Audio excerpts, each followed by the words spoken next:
से अने नोंमा इचिनाव मैमदा वीडियो जंगी बागी इचानिपा बजाय लग असम लखिनगदे लापदो अदो माकी मबो इनी देसु मखुत टेक्तनने मसी सामुरे अदो सजम साइ इचिनाव मसी से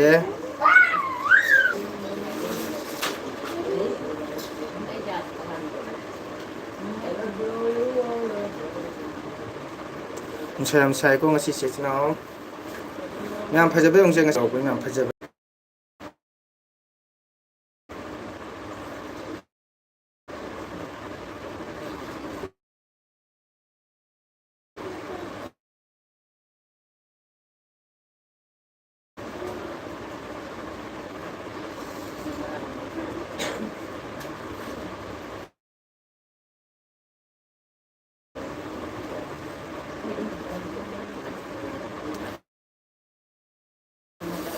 मैम सी टाइमिंग कायरे को आई लखाइ से सा सामन खा हांग हम फेन मका फमगने सुम तुम लियली में से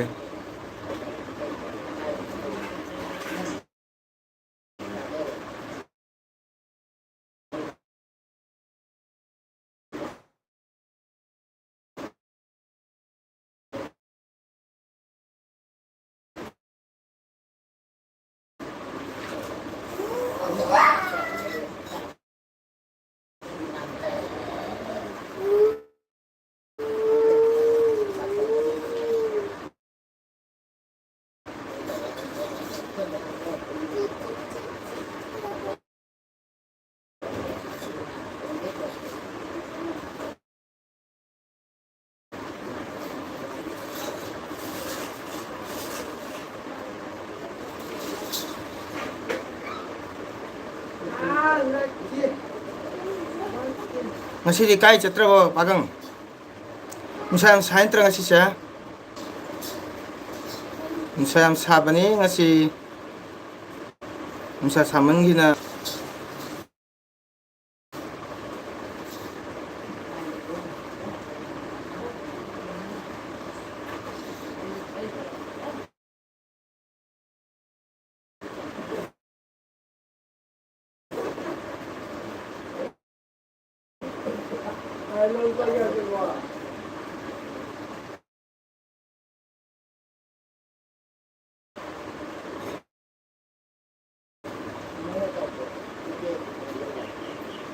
musa sabani mayam ngasi se anamba thongba bhendi thongba lata thongba di hawni ko ngasi se du mayam ऐसे को खचा गली मैम सिना नोंने बिनुको ऐ यम पमजेबा अतोप निसारी यूज तौदबनिना क्वास ऐना खितंग हनेजा दु ऐ क्वास मिडियादा कन तौरेना बेफार जाउ जन म्यामना खलाना लौबिगनो चानु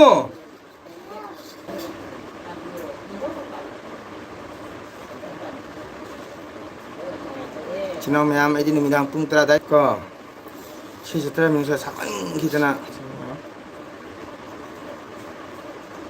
Macano sige lao sige lao lepu ne mayam bye bye hi mayam ayu ne Hai mayam ai macanu kauri ai lakhina go de ang kamu lai kang tu ko lai panthawoi da pandai ya ai na ba phare na ba pare boboka moka mandhauga pandauga mamoga mamuga lai lai kasada talda ai na ba phare ada pare mayam bye bye bye sini aku macanu namu mukung tiek ten lak pedo mak phare matung dane amka mungasi se mo mak baskan de thoure ko ai macanu la imi se aku macanu chaw pakhang phai ma dulop jeiba mayam aina uham bedo train chapada papana ka phau bedo adu macanu tu aku macanu na phare se mayam aku macanu se nusi bani amna nusi bra hangune isi Nang nungsibra haibne. 시 Nungsiko.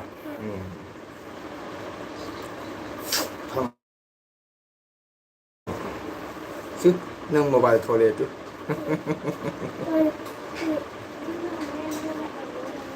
Sini mayam kumi sangka mah hendak mulai ma khoi da re khondon da sambal orega huji khoi da lei bisa samang ne patha ba de cho nang gai do program di jingan sine nang gi gai do program di jingan sim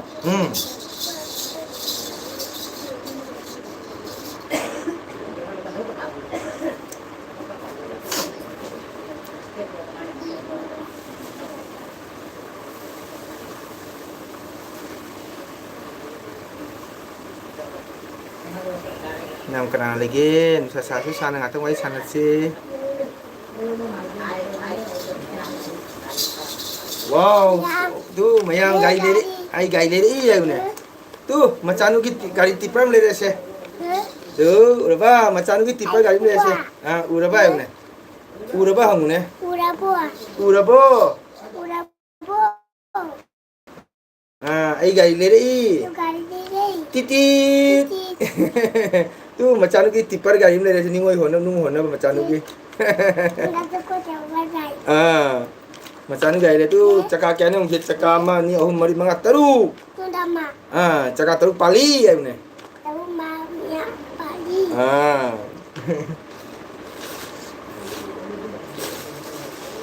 man hút chắc rồi bố man hút chắc rồi bố 뭐지 rồi đó là 뭐지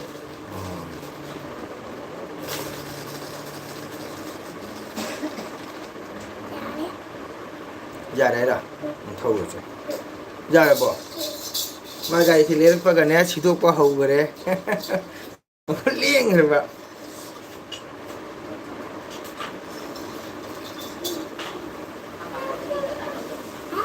ꯃꯌꯥꯝ ꯏꯆꯤꯟ ꯏꯅꯥꯎ ꯌꯥꯝ ꯁꯥꯏꯀꯣ ꯉꯁꯤꯁꯦ ꯑꯩꯈꯣꯏꯒꯤ ꯈꯨꯟꯒꯤ ꯑꯩꯈꯣꯏꯒꯤ ꯑꯩꯅ ꯍꯦꯛ ꯃꯌꯥꯝꯗ ꯍꯥꯏꯕꯗꯣ ꯅꯦꯠ ꯐꯪꯗꯅ ꯔꯦꯜ ꯀ꯭ꯔꯣꯁꯤꯡ ꯍꯥꯏꯕꯗꯣ ꯔꯦꯜ ꯒꯦꯠꯇꯅꯦ ꯉꯁꯤ ꯄꯨꯡ 8ꯀꯤ ꯇ꯭ꯔꯦꯟ ꯂꯥꯛꯄ ꯃꯇꯝꯗꯅꯦ ꯒꯦꯠꯃꯦꯟꯗꯣ ꯕꯣꯔꯃꯣꯟ ꯌꯥꯝ ꯐꯕ ꯁꯤꯅꯣ ꯑꯩꯈꯣꯏ ꯈꯨꯟ ꯑꯩꯈꯣꯏꯒꯤ ꯑꯗꯣ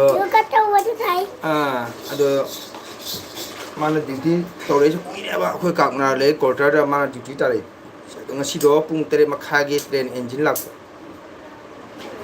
adu gate thadadraba ko mari train si gate thadadabna lepre lepaga kaido ngana mo kumtharaga je ngo matamda ko maki pura haithang leramya ba ko ado hoje khang dream mak to ko bola bata da ne ma khoi local khosiga mayam khangna ba Alipur hospital laina madigo khare mayam ada ngasi jen saya sai sinam yang satu kotak payeng biuko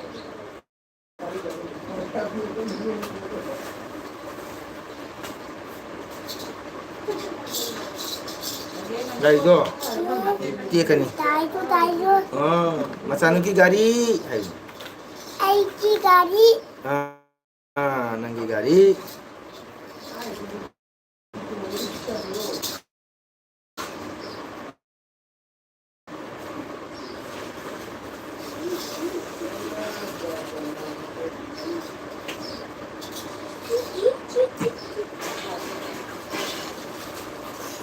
nang papa da phone to dro papa wai suna dro kari papa phone to dro to rote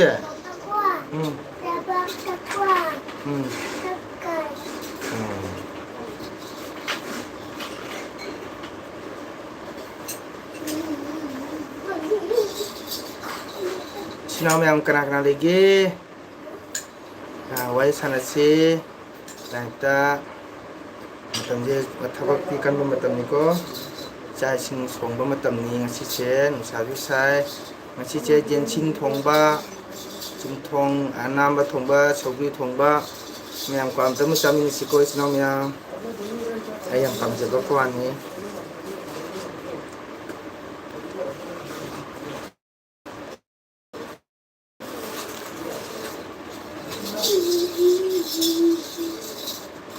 một khung nó một khung nào nhỉ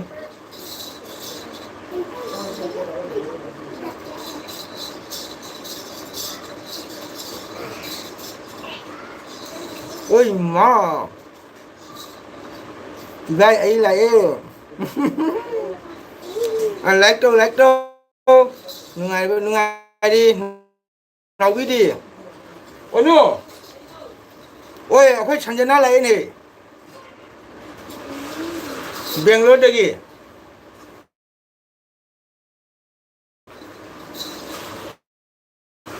nó chia cho cùng đi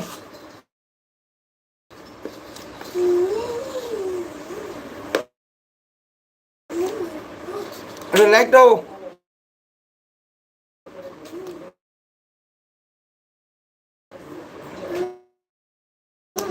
Hare Krishna, Ojabu Jai Jai, Manglemba Singa, Hare Krishna, Hare Krishna Jai Jai, Musayam Sai Kono Ligum Satchari, Elvi the Tangi of Peter Mokta Haninga and Takatari,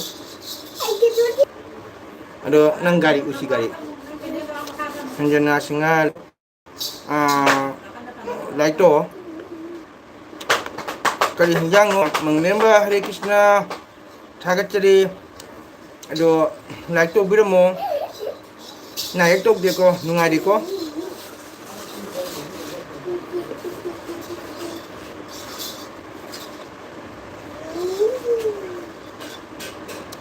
Saya, wow, saking gak terbuja gak ule, ini terbuja cat dia ko. Ini terbuja cat dia ko. Kali nyang pun dia hoje. Sanjana.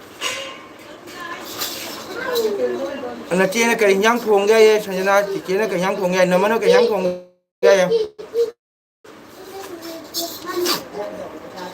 nó mới đi anh nè nó y hay ô quay nó mới nó hay ba cái nhang thuồng gai satin bila follow dan thank you mengemba sanjana cái nhang thuồng gai mấy anh truyền thống em mới bị mê này chứ mà vậy là select cho nó năng người đi Bangalore đây là mình năng channel đó hình nó bao nhiêu đó thun lá tùng thun lá cái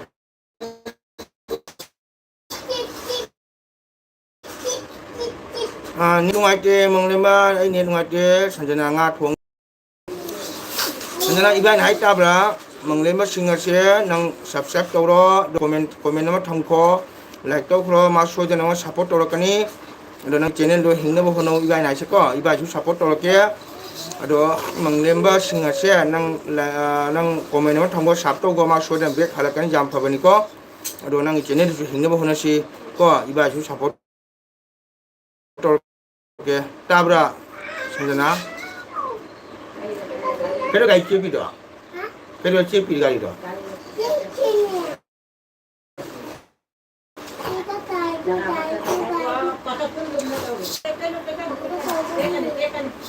Này mọi người sẽ nó tao là ibai nãy xe à năng cái khung đi năng chỉ nên lo nếu bao nấu ibai nãy xe năng phần nào quý lepa ada menglem pada nang sapoto lo ko iba ju sapoto ke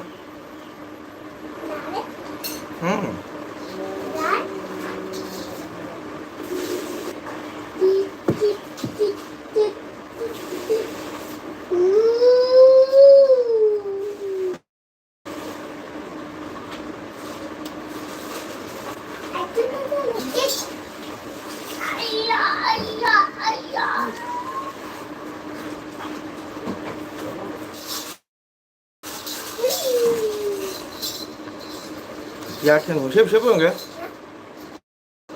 dài hay rồi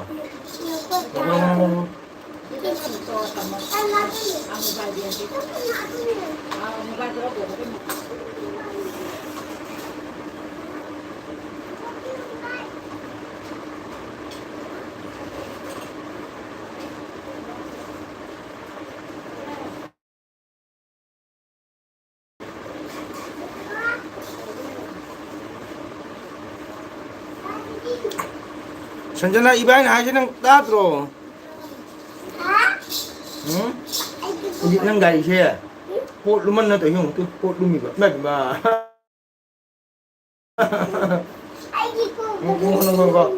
Nang gai se.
Ini ibai na kauri ka siya.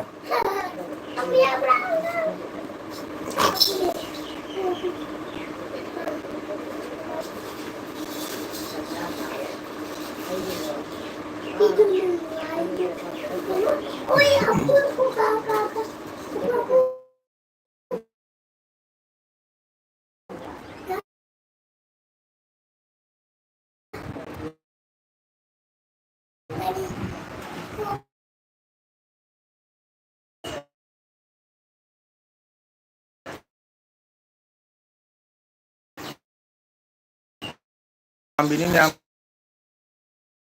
Pajabra miyam.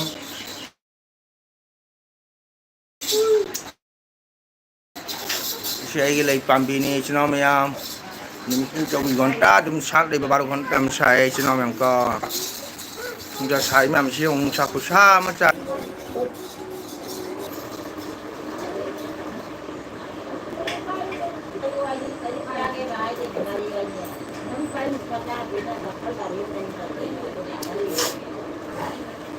Sanjana lady book yung kum lakti singang siya. Iba na kau ita berapa? Bangalore sabra ing ba?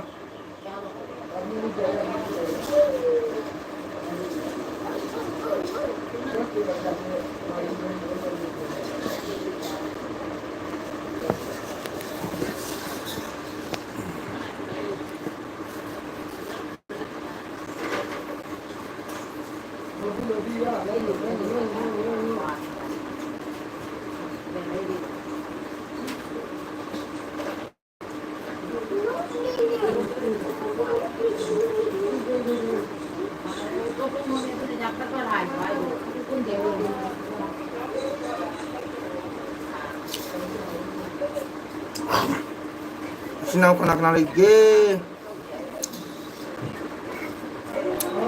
Musay ko nga siya. Sinaw mayang. Musay.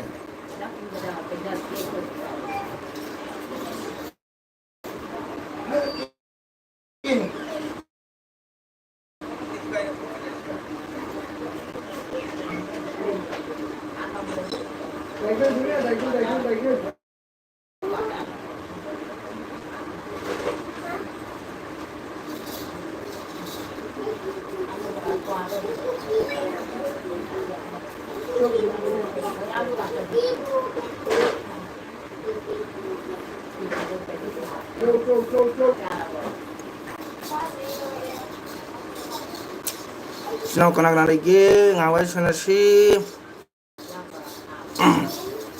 Aduna khogi YouTube channel na ba khogi kaya Guwahati lai pai ki chan anjana moyang do.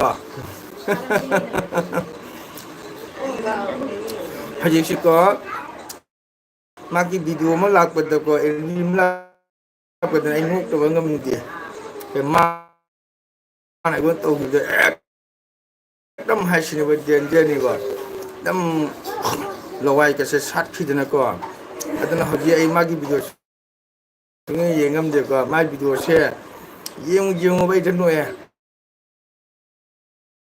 el video ko mai photo se u mai thong ye u dana ai ngok ko ho de ko yang pusi da kau ba ngam mo de ba dam ati si yes mana ko apa real awak bet mana ko mana ai lumi to lu hong ba si gai na ku cha gi bu si di chno ya ko lo ko inau japo ba inau khamba ado numi to inau khamba gi vocal se my voice se ai pha ba ngam ga dam ni ngadam ya du ai nang sa gi isan anjuna moirangi wahi siga dam sende menam oi sen dam meter ka dam ai pha ba ngam do hai ta adu akhoi na cây hai trái à cái sập bầm mũi để nó cái nào lại kia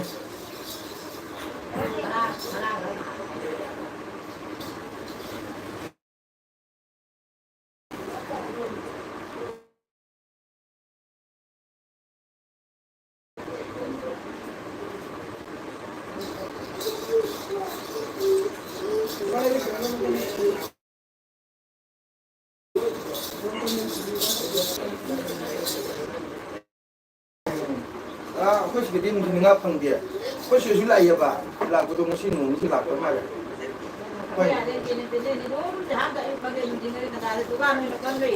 oh wow net ngoài tập số này ai video ám tất cả tông ra để tu này live khởi hàng thay và qua mana kalau to gi dai na sumnya matam sangba si kai na sum la chai ba yang do ga pung tara 9:50 man chai kano pung skan de ne ai ba da chagadra gai chi tham chi tham se na kun hamdo nơi quan du da mi lek ta ba jaw ma re heng tang tran pan asi sanjay man la kani na chak cha bo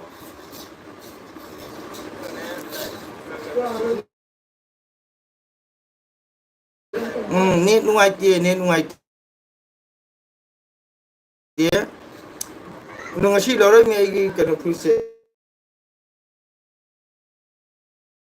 Espading saya kasi pasain lo mi ngasi lo re mi se haja bre ong ne na nang na ko na ha si di ayak ko fu li ka dam na do ayak ko le mi ngasi di ai ne ada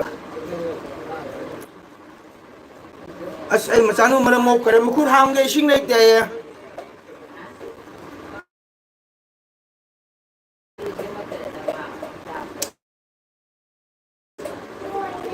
ha masanu kurang ge o makti mi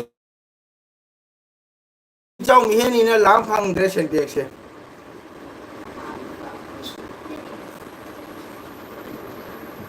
narmada lai ri bo chakchara bo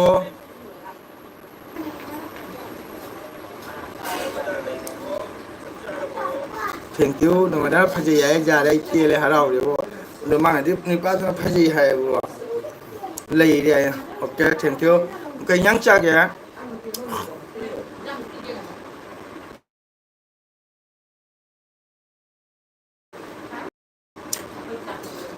짝퉁에다도 통통어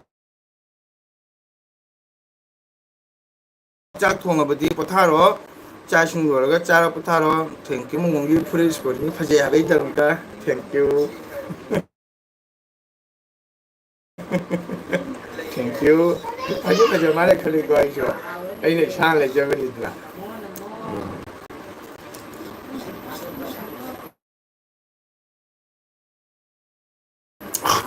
파제 있고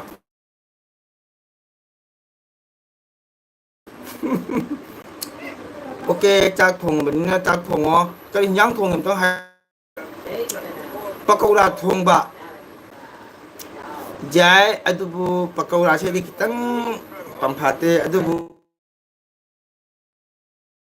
jadi jai nang thua put nang sẽ cái này nhìn cái bữa nay chẳng là hào cái đó thùng cái đó khui cái nào mà da nang pakora thùng tao cái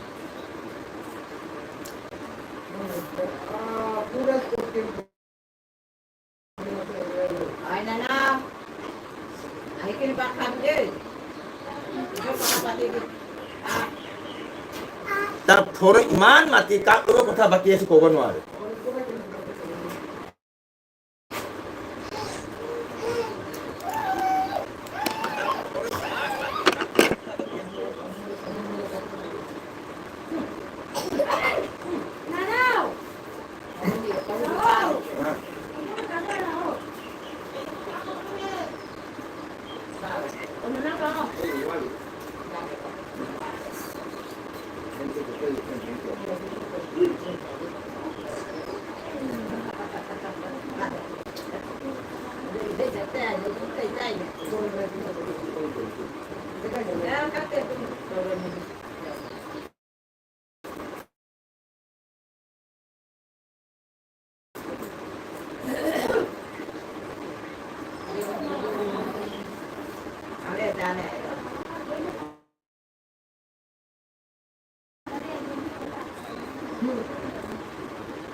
Wow, dan badan ay blue sporting juga pakang male. Oi ma nang hari nang ngai tentu atau kenal mulai buahan malita hayo.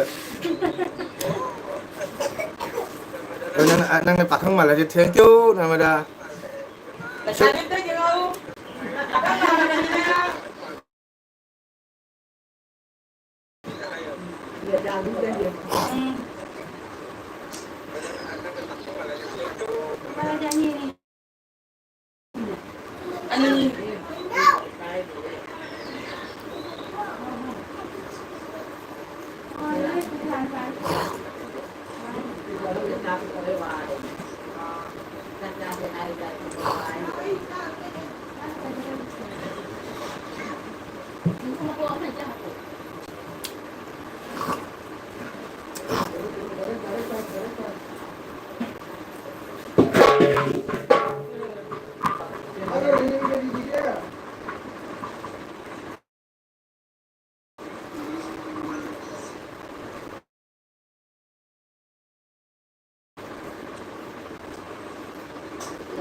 cái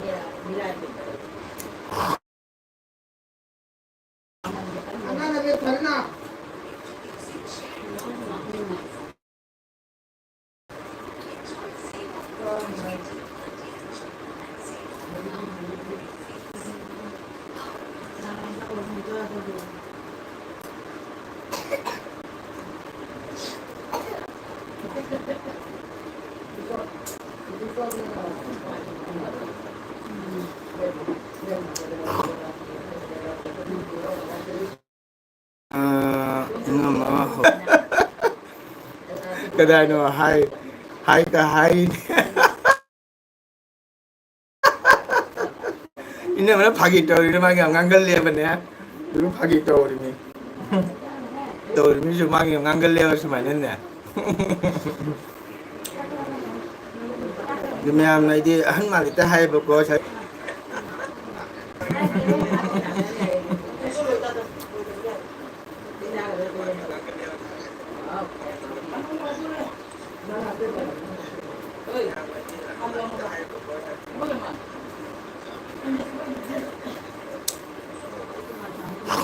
cái nằm đó năng chẳng ngang cái thùng nó phải nó hỏng nó bạn chặt chặt đó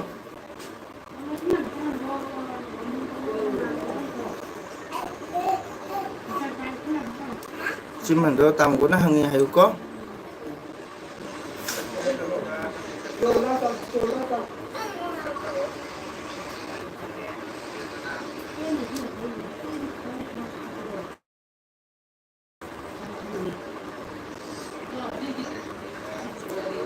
net nungai te ai se net nungai te tu na ni tang ko na he lv thai se nungai te na ko cha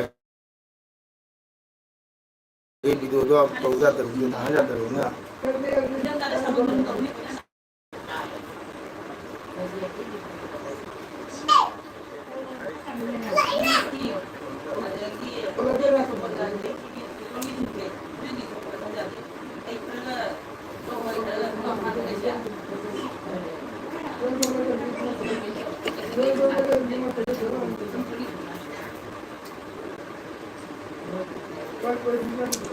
Pare thamage ko tadum go ai cha thong ge bai hoi cha thong pakora thong mun ne dang sho ba da hoi mahau joru do mi phajana mari mun thong cha ro do bun sa sa yam che chalu ko okay bai namra thank you ha lam bai dam ga tam go na han ga thagat sa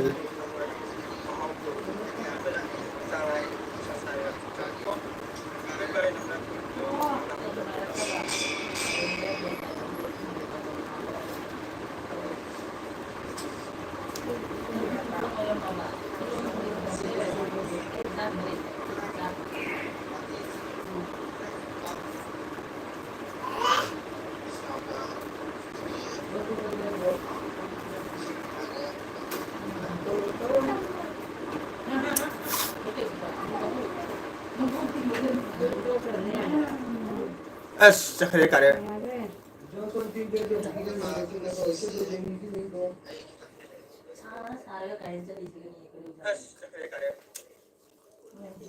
as chakre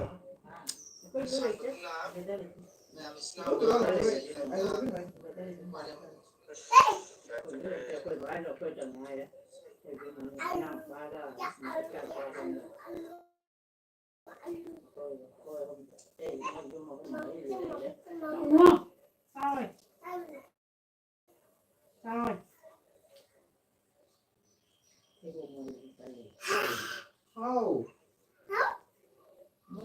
Ya lan nana push.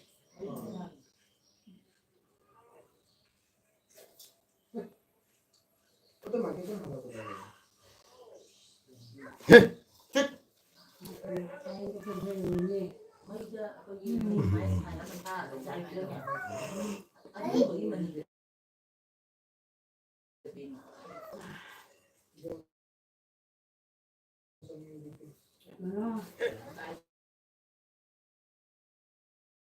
Ayo damai cepat.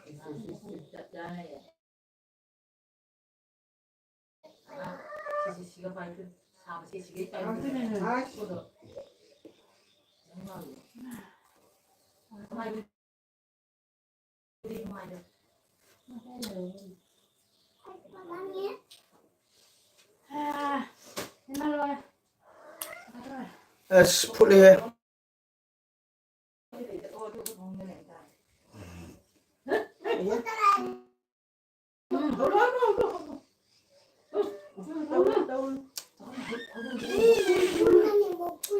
엄마는 먹고 안 따는 게라 계셔.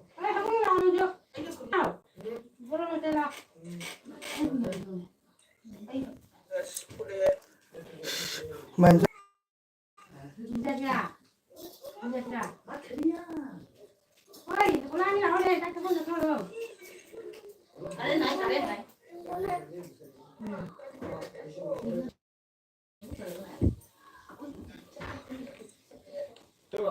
mai mà cho vài cái gì đó phát triển được em này đúng này đây là mình đây là bạn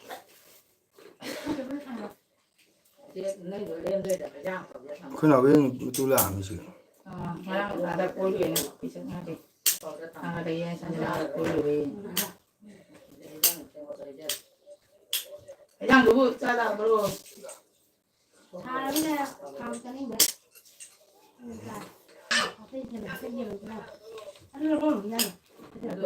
lagi jadi oh iya doa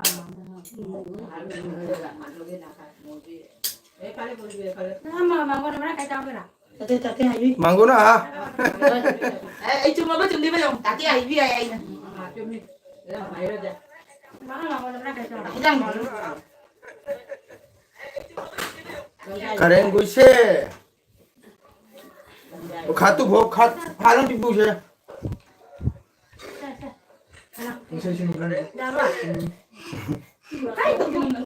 ini bisa makan sih ini nunggu ada boleh Ano nga rin kau jadi sih.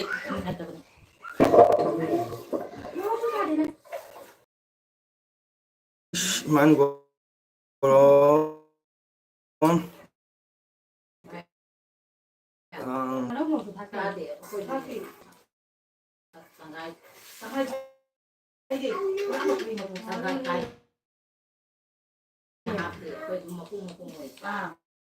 Aduh, kali ini ada kue jadi.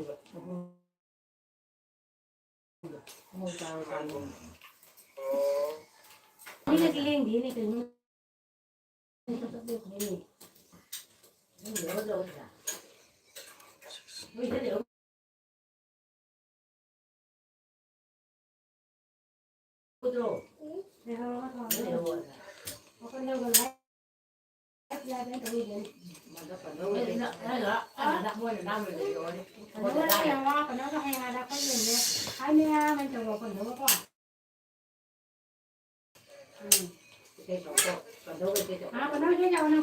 Labra sobri tu khai.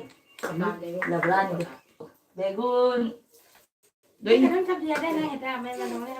Kena mai hai hiti. Aina labra hai udah makan gre.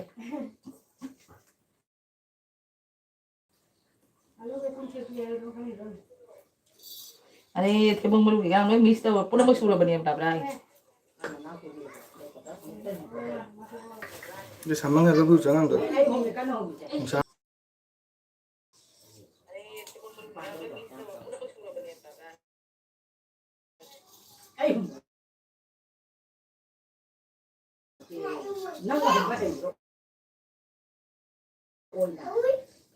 Ano piso yang kesel lah. Irong babi so miss.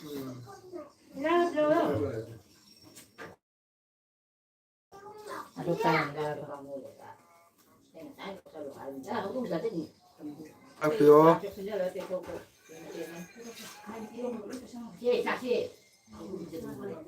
Wow, kali deh.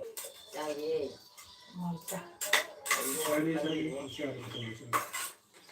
Kayak itu mati. Ada yang mau babi. 조금 매우다란. Nah, kalau apa kia? Kalau. Iya.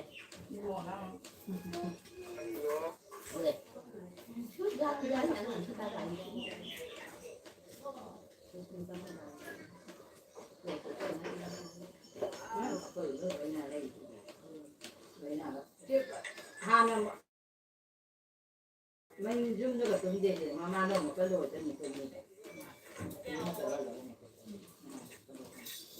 Nó chặt cái gì không ai không chơi.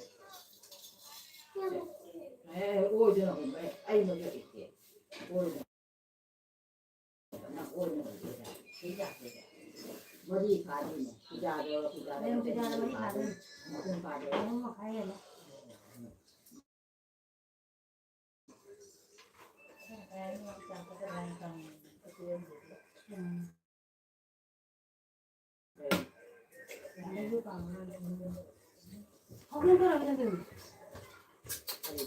어배. 빨리 해. 와. 해봐. 시야지 또 그러니까. 나는 비싸를 돼. 빨리 와. 빨리 해. 비비 소리 마. 너무. 빨리 해. 자자들 해. 자, 그거 그렇게 놓고 그걸 내가 보니잖아. 나는 잠깐. 자. 와. 빨리 와. 먹으면 안 되겠고.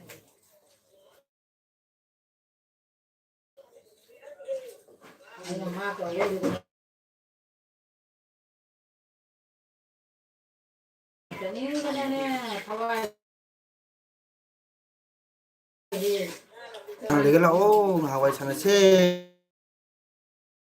Sana saya. Nama sih mau ju tau ni oi na. Munu ji ju ni. Ba ni mau ju oi na ki ko ni na ba du. Oi ji.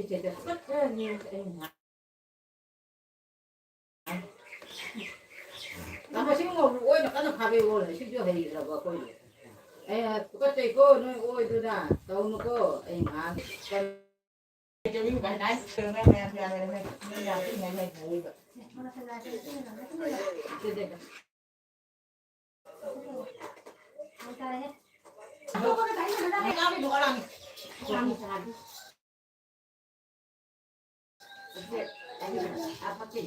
Cece humai hum ke sab. La.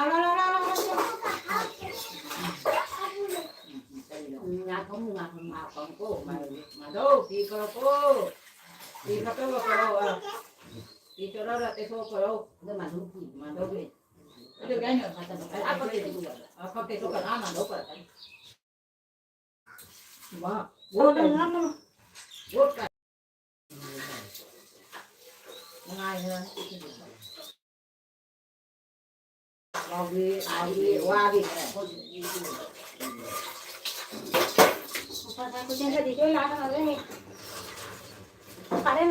Oh, kalian lah Kalian lah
Ai làm gì được bây giờ rồi.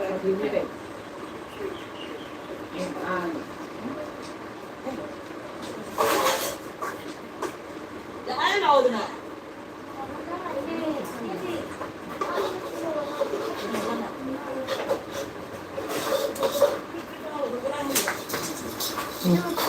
그게 또 이제 강화 도는 그냥 강화는 다 했죠.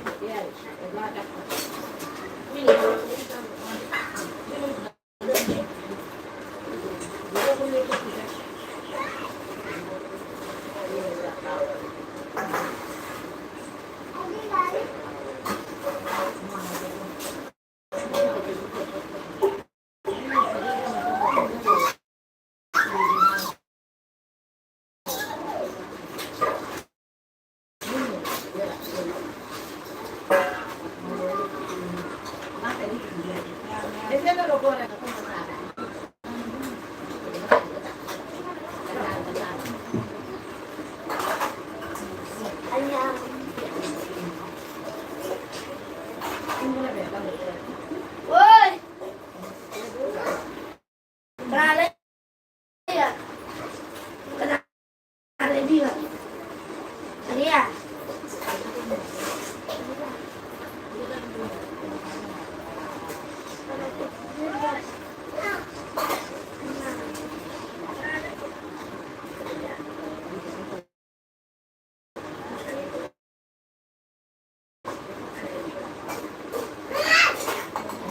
Sino kenal lagi kita anak pi.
Mana tu muncul?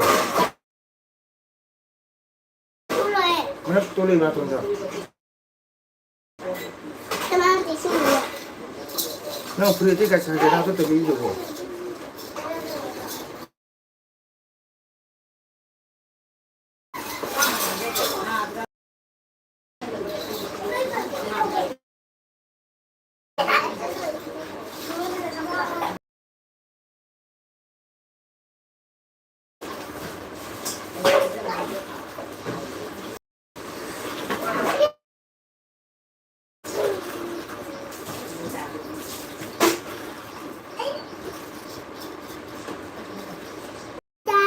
Jadi ngap baca, ngap baca.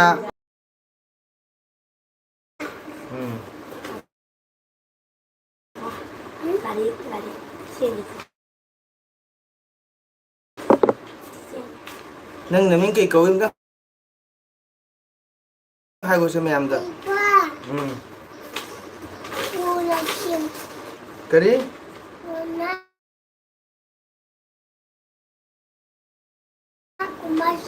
Kuna kumasing. Jadi apa harusnya? Papa Nissan. Kan hayo. Pupun ke gawi?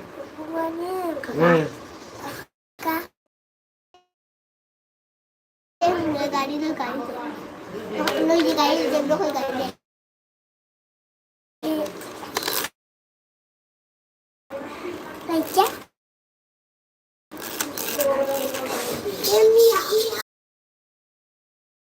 Tahu deh. Macam ni.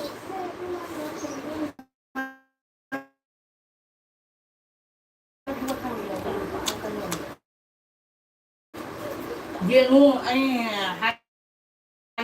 làm mà không chơi hay chơi một người kia nơi chung đi hai giờ những nơi được những được thôi chứ mà thì không phải một cái cái ba đêm nơi ăn kem phụ đi đi làm một cái nhiều cái được thân rồi đó ngay thì mà những cái này không cần là nó cứ chúa thì này mình không mới hạt rồi có cái Sao bộ? đôi thì nè nơi thì chung đi bà đô mà bông tadi kembang kadang pin dah mama mau dah tadi kembang lagi tu sama ba dung dang dah di sama tu ni sama tu hek ko na dung lagi buat Ano isu ini tengah po? Sama ni. mana doi hek kalang na puding ni ma do na ba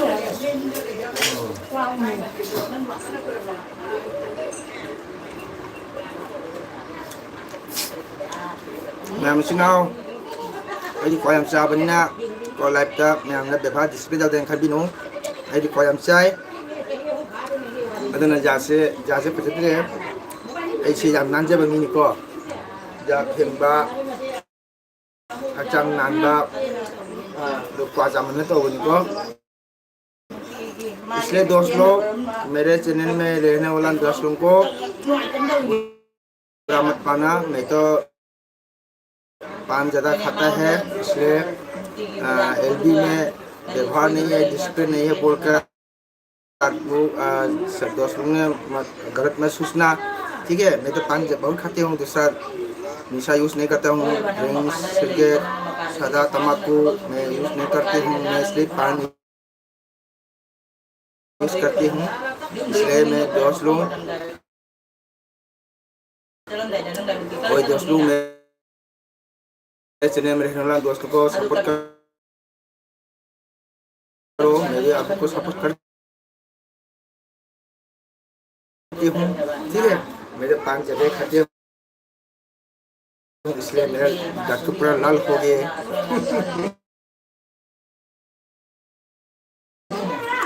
आज तो बहुत गर्म है हमारा कसा लखीमपुर इलाका में हमारे यहाँ पे आज बहुत गर्म है 35 डिग्री बहुत गर्म है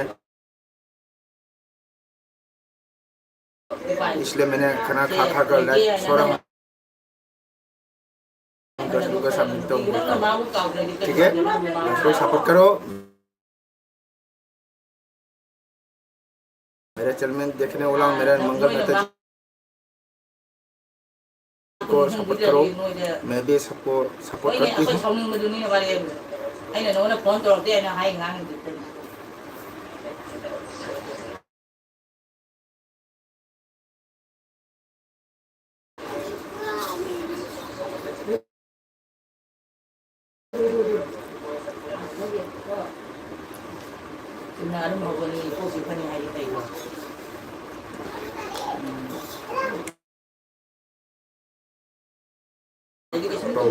si dam warang ni jam saya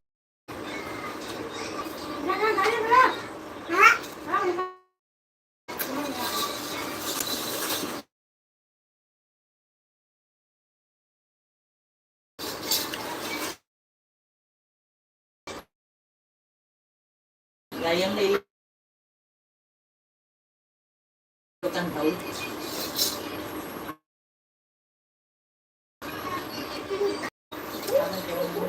đi đây cần nghe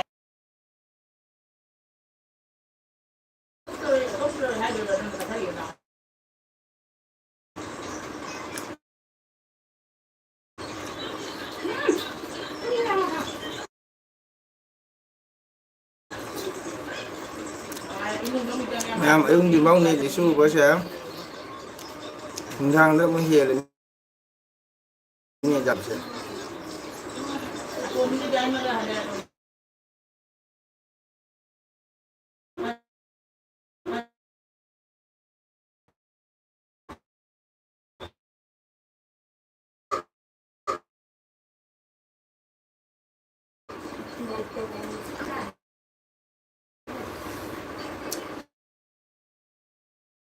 em nhìn trên ngoài thì có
Mana dulu.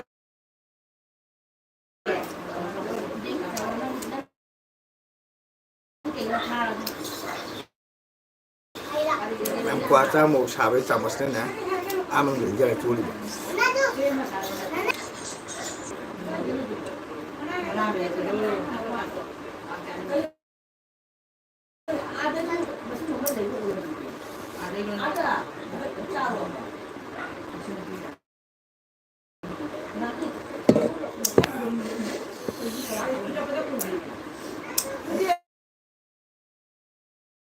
em hào đấy em hào đấy 이러면 hào đấy 소주 수 그냥 그냥 수 hào đấy 여기 살에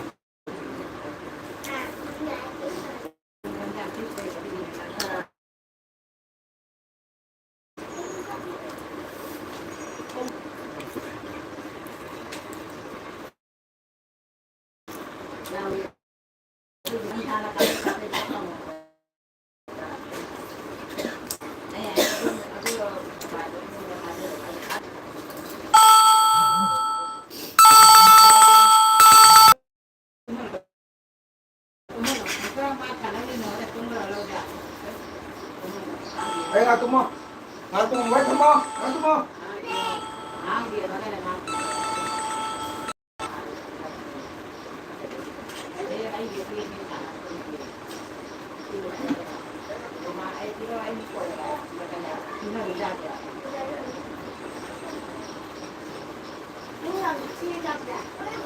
Jin jaga Jin Jin jaga Jin Ini anak bunyi. Kalau dia dia tak macam.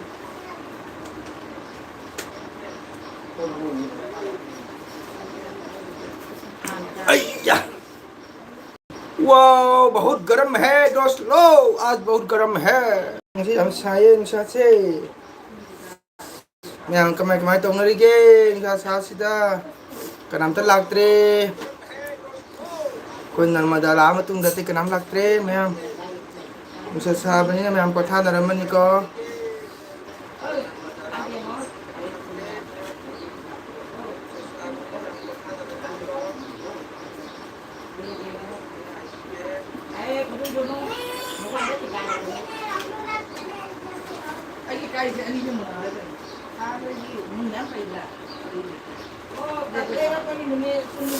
Yang kolbot iko, kolbot apa? Nah hal ini apa nih? Tapi masih faedah yang kolbot. Kuyak tenan ya, kumit kabai ke do kumit kabai, kami yang kolbot. Faedah yang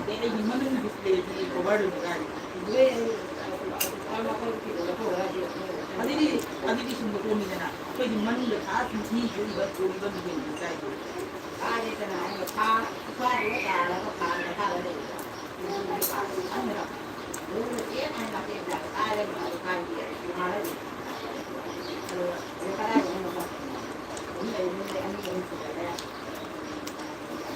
Masa daripada ni apa boleh kita nak? Ini nak ni. Ya, macam macam mana ni jadi mana boleh suatu macam mana. Kita pun di sini aku tak mahu tu pun dia nak. Jadi tak ada dia ni ada tak boleh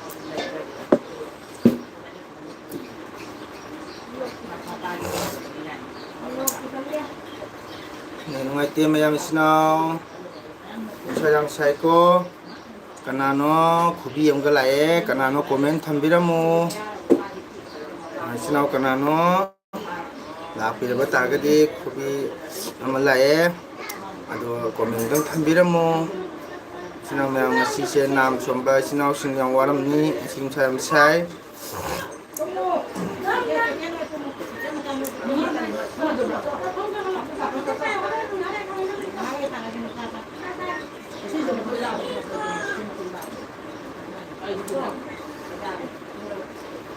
qua được rồi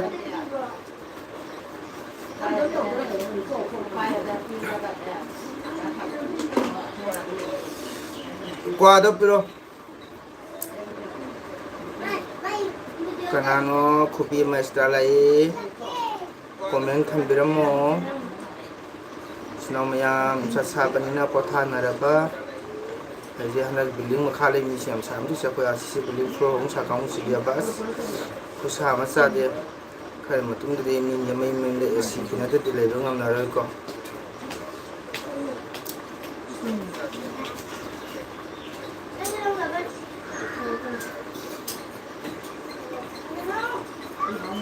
Ayah nak tarik sesmau pergi ya, masing-masing orang tarik sesmau pergi. Tarik.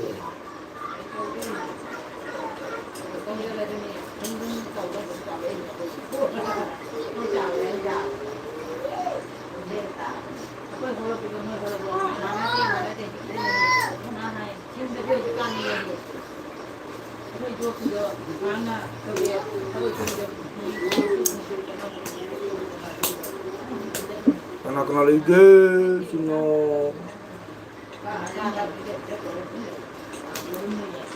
Section này có một thang này là bố. Quạt rồi. Mama, ada kuah baru ini. Kuah baru ini. Đúng. Chỉ tốn lạc thì bỏ.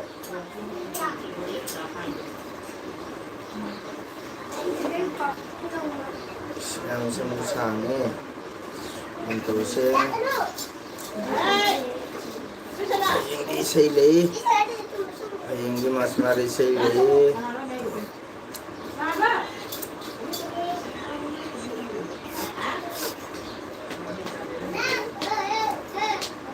Masih masyarakat Magumba dari Madini, mana orang ini yang bantat siapa kan?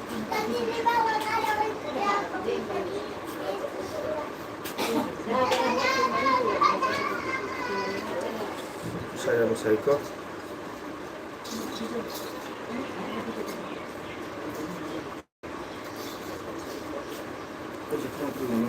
Oh, kosong tu.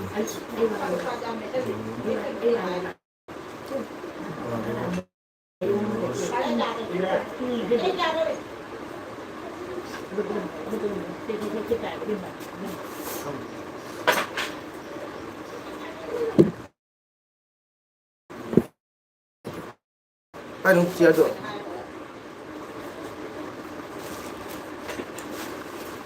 Wala, pumunta doon.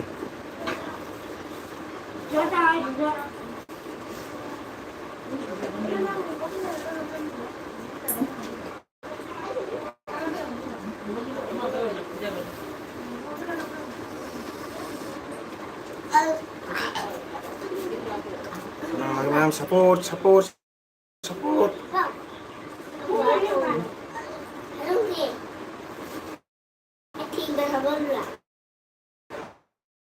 Jadi, kanino? Kau hitung ito.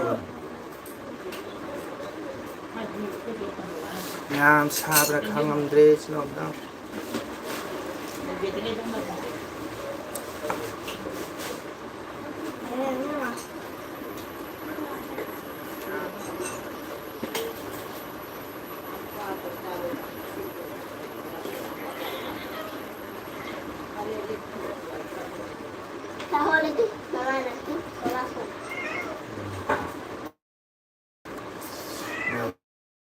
Sabra kang Andres, no?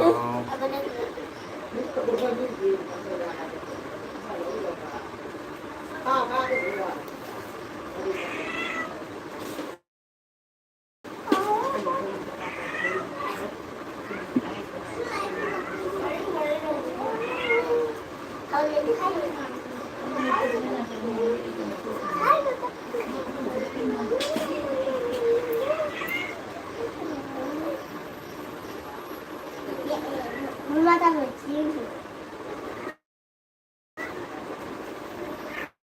Mama tak.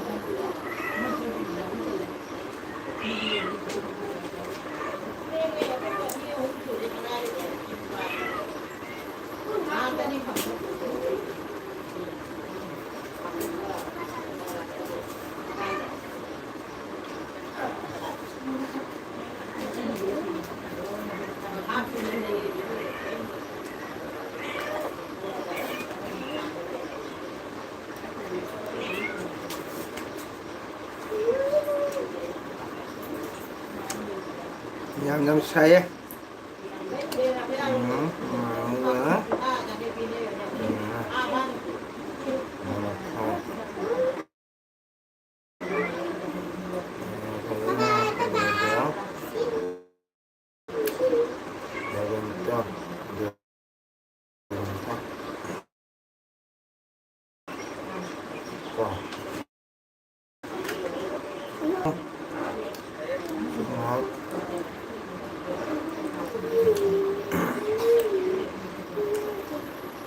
Nó phải được yêu lên đi.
Cái đây nó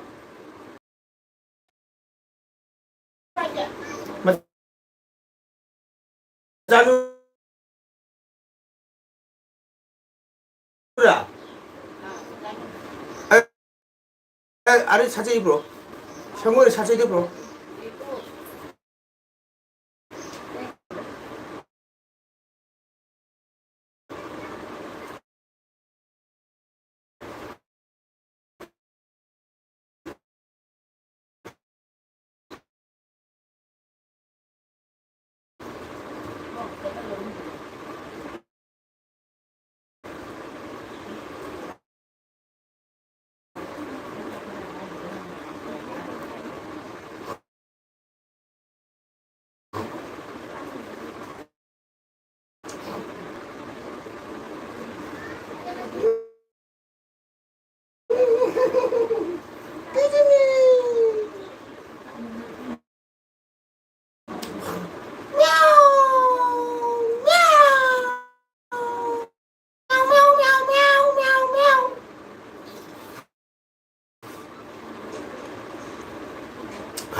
Sisu, lấy sao pha đi, Sisu lấy sao.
Wow, Oja, like done. Like tawjare, thank you. Tema chakchar bo kanyang chate ma. This could do money. Thank you, koi tema like to.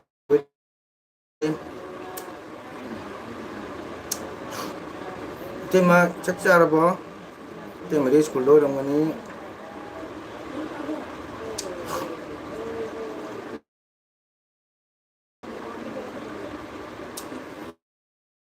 Ngang luhong chalu rồi tema.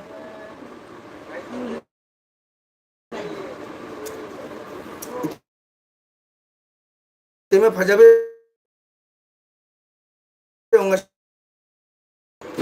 Phajabe tema phajabra.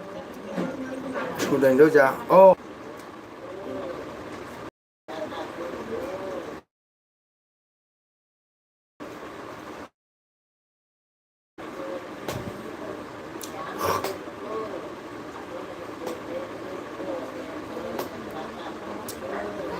Tema phajabra. Dang happy na mo phajabra phajade.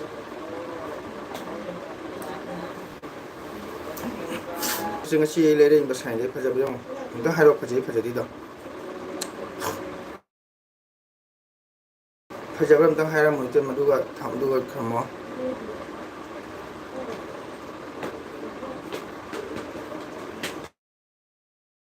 Dang haro ba. Apa ne ba? Phajabra dang haro sa.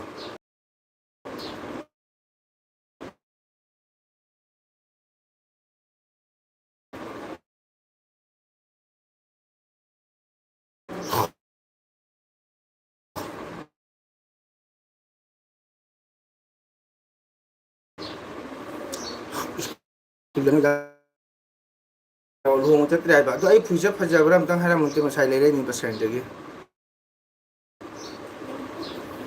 Khondol leiba gali do. Madu gali dei lere mi sa. Ai phuja phajabra dang hara mo sa.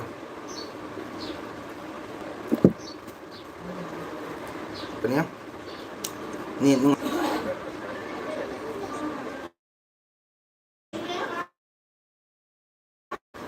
ai phuja ni hai je phajabra ngi jeng sai le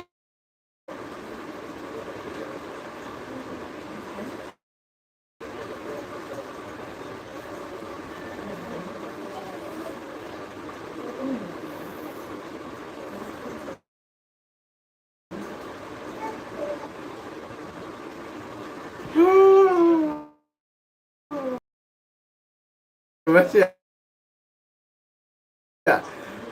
Sai le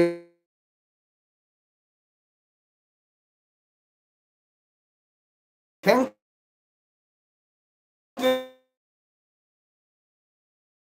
you.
Wow, tema.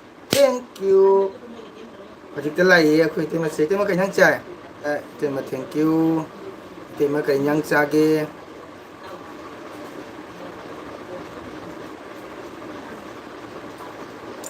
Tema kanyang chage. Tema amtang khombiro kanyang chage.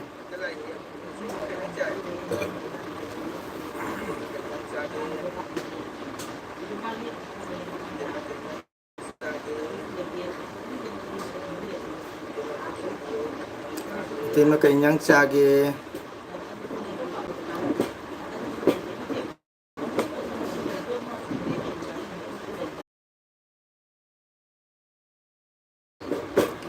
Bandra mathel mayam chaye. Oh, haulamni. Masih bas kandi dagi lerak pa khondon lerak pa mangina ngasi des poding malere. Handagi bandra chaba haulamni nungsa su sabani waramni ngasi seko. Nungsa ngasi 35 degree leika haibani. Bandra mathel mayam chaye. Bandra mathel mayam chabadi haulamni nungsa sabani su waramni. Nungsa sai ko ndakse nungsa sai. Ngasi dai isai chanadre hayeng dis sarada malay sinamya ada tumba tanadi nungdin tumbande adubu isai chalo waragati sunga tang pathai bako ngasi di pathadli sunga ko chacha chana sum ngatung live thagen tharam bani mayam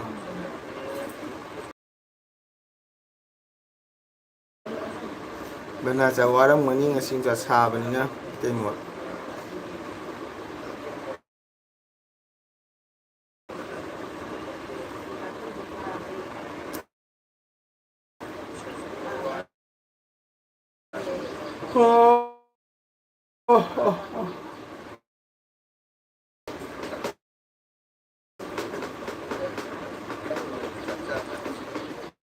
thongba siam chai aidi mugdal sida chai mugdal gala fura iromba dal chamandana mayang khana ose chokthora ga no thore isoge prasadi ni cha sine sum hawe ba isoge prasadi ni sinau mang ko ada sinau mayang su sura ga masala su isoge prasadi cha bada ha hong chabu mirai ganu akoina isoge prasadi cha am to chai birang go toron do legno ko ne bhagwan da thong jagani nam tara gadi papnu ko prasadi phanga baji papnu ko so prasadi ga sitim nam chawina ko sinau ko chu khang ponte su nusa je hoji pungani makhai ta do la khitang gi phai nusa ani makhai ta da ba ani ta ngai khre pungani makhai ta da ni ani ta ngai khre sinau ya lo sana ba tawrani ngah pothage mayam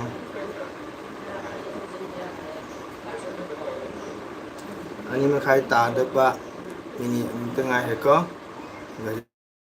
kita mobile dina ini aku mali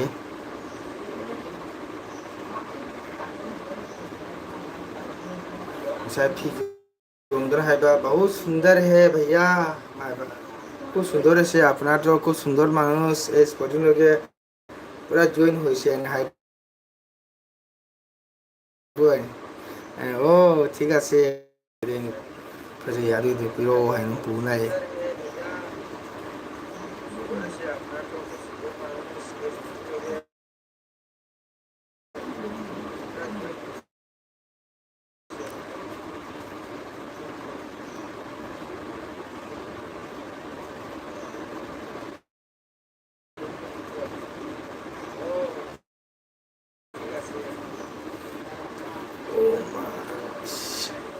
Hamada ware dasna. Wow, thank you. Thakachari. Oh my god, ngasi suite pai la ai channel do itma jai. Ngasi suite me pari la itma kenyang cha ni tadi ni su ulu le kenyang cha itma.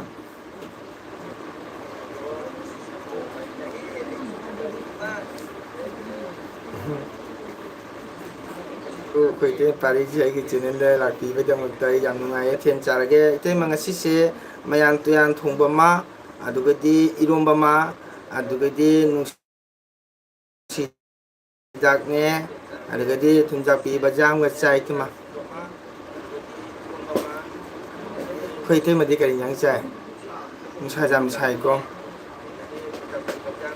ite ma gi ngarang video ai ujare adubu video yeng ba ja dan lai re video do ni to u le na pat yang ba nu ai ta lai re ba yang ha le ga thok ani so ta aduga video petra phulu yang jara ge ai khang de ta tau du si mani tu gi ngarang su jam nu ai te Facebook ta skap ning ni adu ai video upload to ja da na lai re te ma ko ngarang jam thomu so khre Dilip kem da angang sing tra ko benar pa ga pupu biren akhoi ware akhoi kem da gi lok thok piro akhoi dilip kem da gi yum da hanjara ge ka hai do jam nu hai te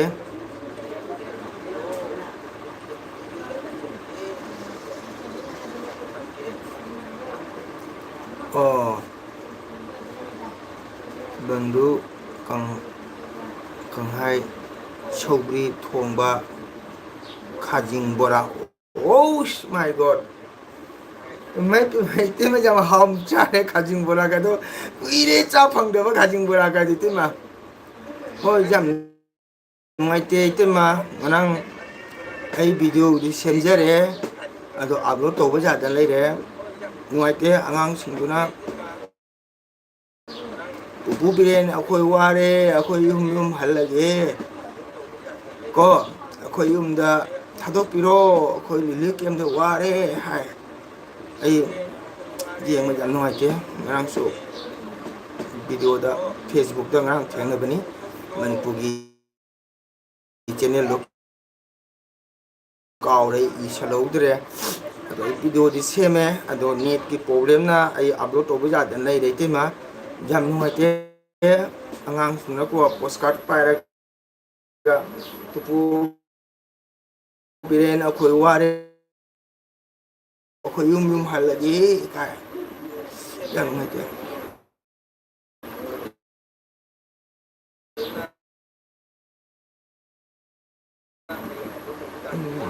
nungai wari video hapiro nungai ba wari tema hoi nganau ite mogi mateng dagi ngap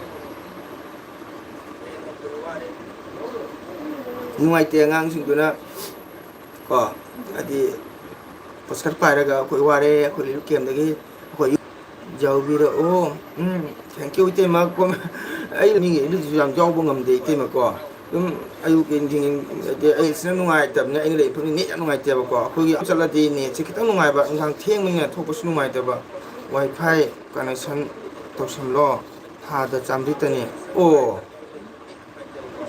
ꯋꯥꯏ ꯐꯥꯏ ꯀꯅꯦꯛꯁꯟꯁꯦ ꯑꯩꯈꯣꯏ ꯁꯤꯒꯗꯤ ꯇꯧꯅꯗꯕ ꯃꯥꯜꯂꯦ ꯈꯪꯗꯦꯅꯦ ꯋꯥꯏ ꯐꯥꯏ ꯀꯅꯦꯛꯁꯟꯗꯣ ꯌꯥꯗꯤ ꯀꯥꯏꯗꯦ ꯏꯇꯩꯃ ꯊꯥꯗ 400 ꯄꯦꯁꯨ ꯀꯔꯤꯝ ꯀꯥꯏꯗꯦ ꯑꯗꯣ ꯑꯩ ꯑꯝꯇ ꯍꯪ ꯇꯥꯔꯦ ꯋꯥꯏ ꯐꯥꯏ ꯀꯅꯦꯛꯁꯟꯁꯦ ꯀꯃꯥꯏꯅ ꯇꯧꯕ ꯑꯗꯨꯅꯤ ꯏꯇꯩꯃ ꯑꯝꯇ ꯍꯪꯅꯒꯦ ꯑꯩꯁꯨ ꯑꯁꯤ ꯃꯔꯝꯗ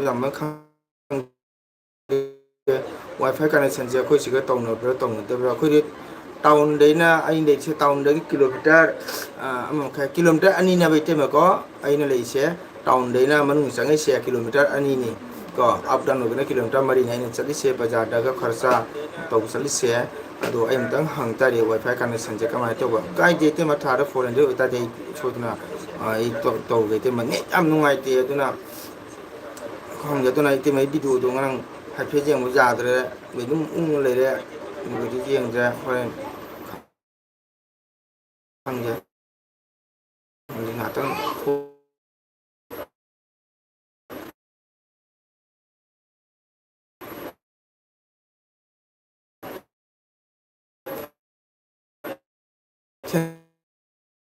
ꯊꯦꯡꯛ ꯌꯨ ꯏꯇꯩꯃ ꯌꯥꯝ ꯅꯨꯡꯉꯥꯏꯖꯩ ꯏꯇꯩꯃꯅ ꯑꯩꯒꯤ ꯆꯦꯅꯦꯜ ꯂꯥꯛꯄꯤꯕꯁꯦ ꯏꯇꯩꯃ ꯅꯅꯥꯎ ꯃꯪꯒꯣꯜꯅ ꯑꯗꯨꯝ ꯊꯝꯃꯣꯏꯁꯦ ꯊꯝꯃꯣꯏꯁꯤ ꯌꯥꯝ ꯅꯨꯡꯉꯥꯏ ꯏꯇꯩꯃꯀꯣ ꯑꯩ ꯃꯤ ꯂꯤꯁꯤꯡ ꯂꯥꯛꯄꯒ ꯃꯥꯟꯅꯩꯅ ꯈꯟꯖꯩ ꯑꯩꯒꯤ ꯊꯃꯣꯏꯗ ꯏꯇꯩꯃ ꯂꯥꯛꯄ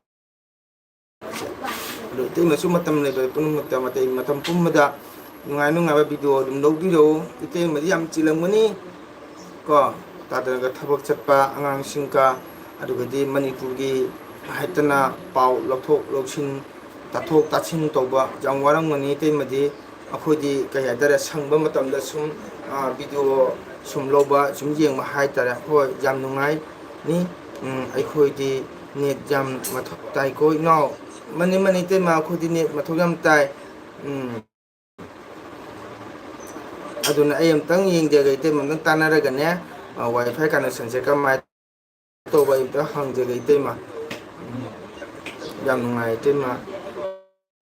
ꯏꯇꯩꯃꯗꯤ ꯊꯕꯛ ꯌꯥꯝ ꯆꯤꯜꯂꯝꯒꯅꯤ ꯑꯩꯈꯣꯏꯗꯤ ꯏꯁꯩ ꯆꯠꯂꯒ ꯆꯤꯟꯕꯁꯤꯇꯅꯤ ꯑꯇꯩ ꯃꯇꯝꯗꯗꯤ ꯁꯨꯝ ꯉꯥꯏꯍꯥꯛ ꯚꯤꯗꯤꯑꯣ ꯌꯦꯡꯕ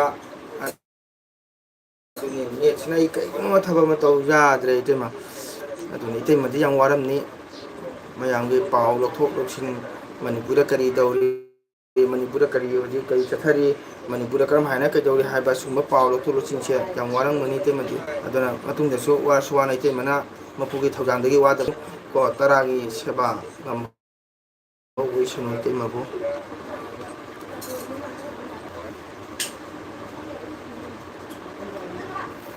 ꯁꯤꯃꯨ ꯑꯩ ꯍꯥꯞꯆꯔꯛꯀꯦ ꯏꯇꯩꯃ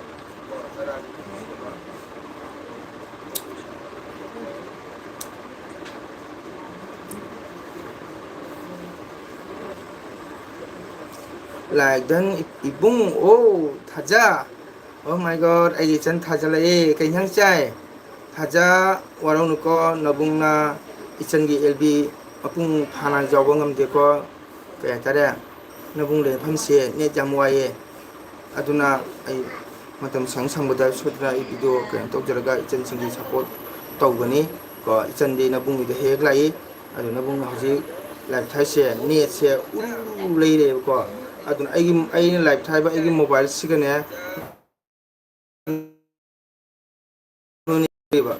ꯀꯣ ꯑꯗꯨꯅ ꯑꯩ ꯁꯪꯕ ꯃꯇꯝꯗ ꯏꯆꯟ ꯊꯥꯖ ꯃꯌꯥꯝ ꯄꯨꯝꯅꯃꯛꯀꯤ ꯅꯕꯨꯡꯅ ꯁꯞꯄꯣꯔꯠ ꯇꯧꯒ ꯚꯤꯗꯤꯑꯣ ꯁꯣꯏꯗꯅ ꯈꯣꯠꯇꯦ ꯀꯥꯏꯅ ꯑꯩꯈꯣꯏ ꯋꯥꯔꯧ ꯄꯨꯔꯧ ꯇꯧꯅꯔꯣꯏꯁꯤ ꯉꯁꯤꯗꯤ ꯏꯁꯩ ꯂꯩꯇꯦ ꯏꯕꯨꯡ ꯀꯦꯝꯁꯤ ꯊꯦꯡꯀ꯭ꯌꯨ ꯑꯗꯨꯅ ꯏꯕꯨꯡꯗꯤ ꯀꯦꯝꯁꯤ ꯊꯦꯡꯀ꯭ꯌꯨ ꯑꯗꯨꯅ ꯅꯕꯨꯡꯅ ꯁꯣꯏꯗꯅ ꯁꯞꯄꯣꯔꯠ ꯇꯧꯒꯅꯤ ꯍꯧꯖꯤꯛ ꯑꯩꯅ ꯍꯧꯖꯤꯛ ꯂꯥꯏꯞ ꯊꯥꯏꯁꯦ ꯃꯣꯕꯥꯏꯜ ꯑꯃꯗ ꯌꯦꯡꯉꯤꯁꯦ ꯑꯁꯤꯁꯨ ꯅꯦꯠꯁꯦ ꯁꯨꯃꯥꯏꯅ ꯊꯦꯡꯀ꯭ꯌꯨ ꯏꯇꯩꯃꯅ ꯍꯥꯏꯕ ꯅꯅꯥꯎ ꯂꯧꯖꯒꯦ ꯆꯨꯝꯃꯤ ꯁꯨ ꯃꯌꯥꯝꯅ ꯅꯨꯡꯁꯤꯕꯤꯗꯅ ꯁꯨꯝ ꯑꯩ ꯆꯦꯅꯦꯜꯁꯦ ꯃꯌꯥꯝ ꯃꯤꯠꯌꯦꯡ ꯇꯥꯕꯤꯔꯤ ꯏꯇꯩꯃ ꯑꯩ ꯁꯨꯡꯁꯣꯏꯗꯅ ꯋꯥꯔꯁꯨ ꯋꯥꯅ ꯑꯩ ꯃꯌꯥꯝꯒꯤ ꯚꯤꯗꯤꯑꯣ ꯃꯥꯏ ꯁꯨꯡꯁꯣꯏꯗꯅ ꯑꯣꯟꯁꯤꯟꯖꯒꯦ ꯏꯇꯩꯃ ꯑꯩ ꯅꯦꯠ ꯌꯥꯗ꯭ꯔꯒꯁꯨꯀꯣ ꯑꯩ ꯁꯣꯔꯣꯛꯇ ꯊꯣꯛꯑꯒ ꯑꯩ ꯚꯤꯗꯤꯑꯣ ꯁꯨꯝ ꯀꯩꯅꯣ ꯇꯧꯖꯩ ꯑꯩ ꯃꯈꯥꯗ ꯁꯨꯝ ꯑꯩ ꯃꯌꯥꯝꯒꯤ ꯚꯤꯗꯤꯑꯣ ꯑꯩ ꯃꯥꯏ ꯑꯣꯟꯁꯤꯟꯖꯒꯦ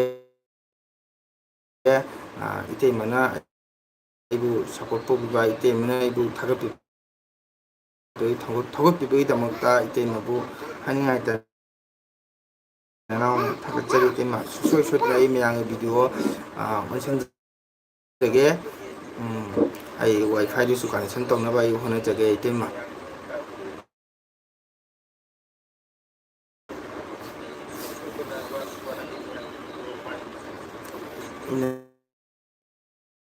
ꯏꯅꯥꯎꯒꯤꯗꯤ ꯆꯦꯅꯦꯜꯁꯨ ꯃꯌꯥꯝꯅ ꯄꯥꯝꯅꯔꯛꯂꯕꯅꯤꯅ ꯆꯦꯅꯦꯜꯗ ꯈꯔ ꯑꯣꯟꯁꯤꯟꯕ ꯃꯇꯝꯅꯤ ꯑꯗꯨꯅ ꯑꯩꯈꯣꯏꯗꯤ ꯅꯦꯠ ꯌꯥꯝꯅ ꯏꯇꯩꯃꯅ ꯇꯥꯛꯄꯤꯔꯛꯄꯒꯤꯗꯃꯛꯇ ꯅꯅꯥꯎ ꯅꯪ ꯆꯥꯏ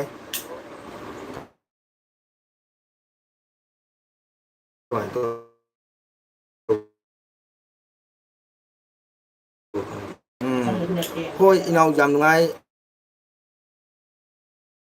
ꯉꯥꯛꯇꯪ ꯅꯅꯥꯎ ꯃꯪꯒꯣꯜꯒꯤ ꯆꯦꯅꯦꯜ ꯂꯥꯛꯄꯤꯕꯒꯤꯗꯃꯛꯇ ꯏꯇꯩꯃ ꯅꯦꯠ ꯅꯨꯡꯉꯥꯏꯇ꯭ꯔꯁꯨ ꯅꯨꯡꯉꯥꯏꯇꯅ ꯅꯪꯅ ꯂꯥꯛꯄꯤꯔꯒ ꯅꯕꯨꯡꯒꯤ ꯆꯦꯅꯦꯜꯗ ꯉꯥꯏꯍꯥꯛ ꯂꯥꯛꯄꯤꯕꯁꯦ ꯅꯕꯨꯡ ꯃꯪꯒꯣꯜꯅ ꯁꯨꯡꯁꯣꯏꯗꯅ ꯏꯆꯟꯕꯨ ꯊꯥꯒꯠꯆꯔꯤ ꯅꯕꯨꯡ ꯁꯣꯏꯗꯅ ꯁꯞꯄꯣꯔꯠ ꯇꯧꯒꯅꯤ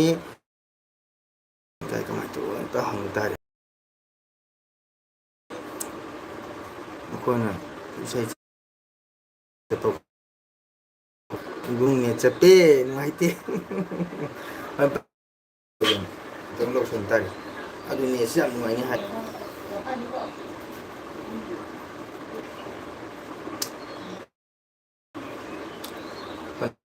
ꯂꯣꯏ ꯋꯥꯄꯟ ꯃꯌꯥꯝꯁꯤꯅ ꯂꯣꯏ ꯅꯦꯠ ꯈꯪꯗꯦ